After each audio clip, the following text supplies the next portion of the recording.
I never want to see a wing again. Chapter 9, The Ghost of Romance. Downstairs, the atmosphere in the Roper household was one of comfortable, if slightly prickly, routine. Helen Roper was standing at the window, watching the roommates return home.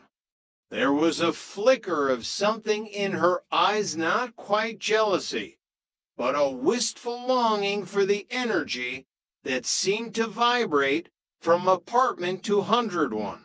"Look at them, Stanley," Helen said, her voice unusually soft. "They've got their whole lives ahead of them. Dates, parties, dreams." Stanley was sitting in his armchair, a heating pad draped over his shoulder. He didn't look up from the sports section. "They've also got no money, no stability, and a roommate who wears an apron. I'll take the heating pad any day." "You used to be romantic, Stanley," Helen remarked, turning away from the window.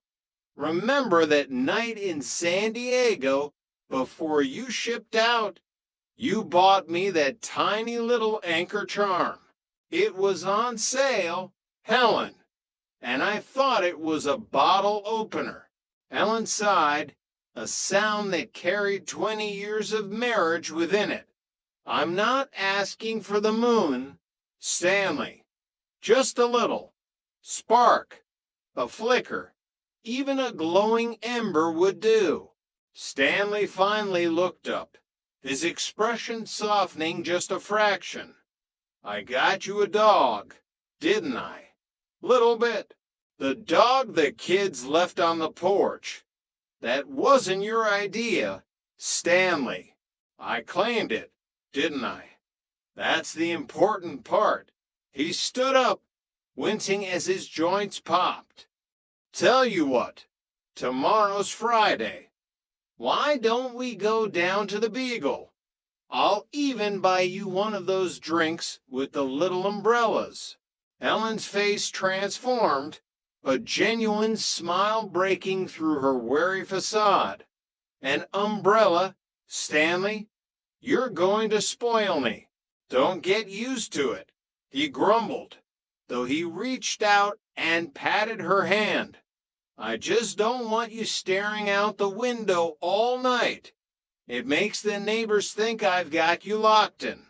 Chapter 10, The Regal Beagle Ruckus. Friday night at the Regal Beagle was an institution. The pub was the heartbeat of their social circle, a place where the beer was cold, the music was loud, and the misunderstandings were plentiful. Jack, Johnny, and Chrissy were huddled at their usual corner table. Jack was currently attempting to explain the intricacies of a roux to a very bored Chrissy. "It's all about the temperature, you see," Jack said, gesturing with a pretzel. "If it's too hot, it burns. If it's too cold, it clumps. It's like a relationship. I think my relationship with this beer is clumping," Larry Dallas remarked, sliding into the booth next to Jack.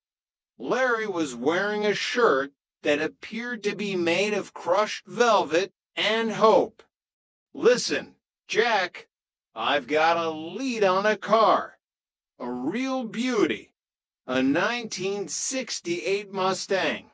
Larry, I can't even afford a bicycle tire," Jack reminded him. "You don't need money. You just need a cosigner. Someone with stability. Someone like Johnny." Johnny didn't even look up from her drink. "Not in this lifetime, Larry. Or the next 3. See, she's interested," Larry joked, winking at Jack. Across the room, the Ropers arrived. Helen was wearing her best floral dress, and Stanley was looking particularly festive in a tie that hadn't been in style since the Korean War. They took a booth near the jukebox, the umbrella in Helen's drink standing tall like a tiny silk flag. "See, Helen, romance," Stanley said, taking a cautious sip of his brandy. But the peace was shattered when a group of rowdy college students at the bar began a loud rendition of a fight song, accidentally bumping into Stanley's table and sending his brandy flying. "Hey, watch it," Stanley yelled, standing up with surprising agility. The students laughed. "Sorry, Pops, didn't see you there in the shadows." Jack, seeing the tension rising, stood up.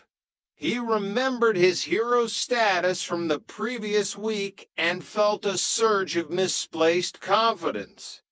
"Now, hold on a minute, fellas.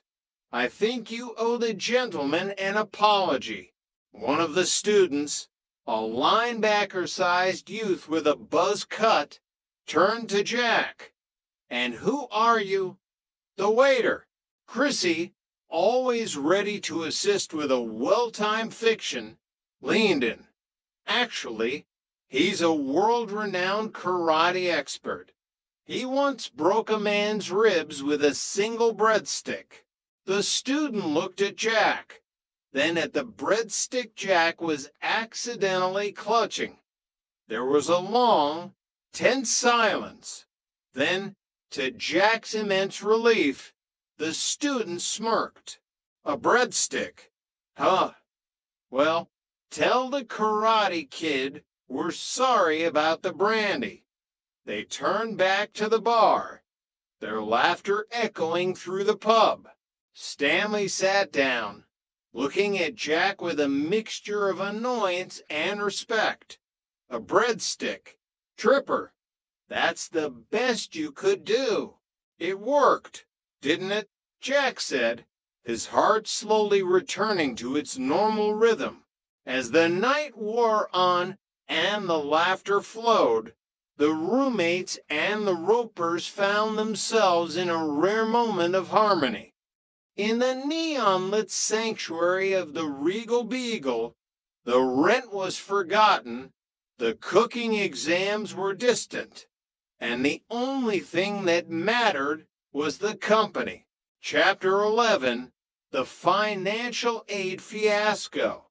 Monday morning arrived with the subtlety of a hangover. The rent mystery may have been solved by Stanley's impromptu efficiency, but it left the trio's bank accounts looking like a ghost town. Jack knew he couldn't keep relying on Jimmy Cakes and $5 plumbing jobs. "I'm going to the financial aid office," Jack announced, buttoning up his only clean shirt.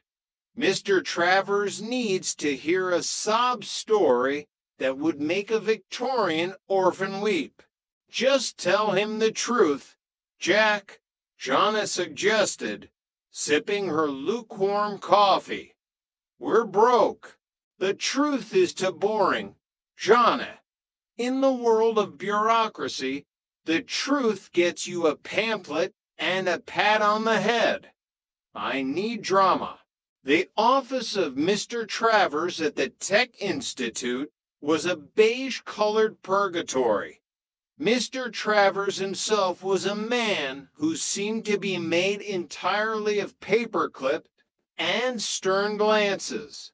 "Mr. Tripper," Travers said, peering over his spectacles, "you're requesting an 18-month extension and a supplementary loan. May I ask why?" "Your father's tax returns suggest he is quite comfortable.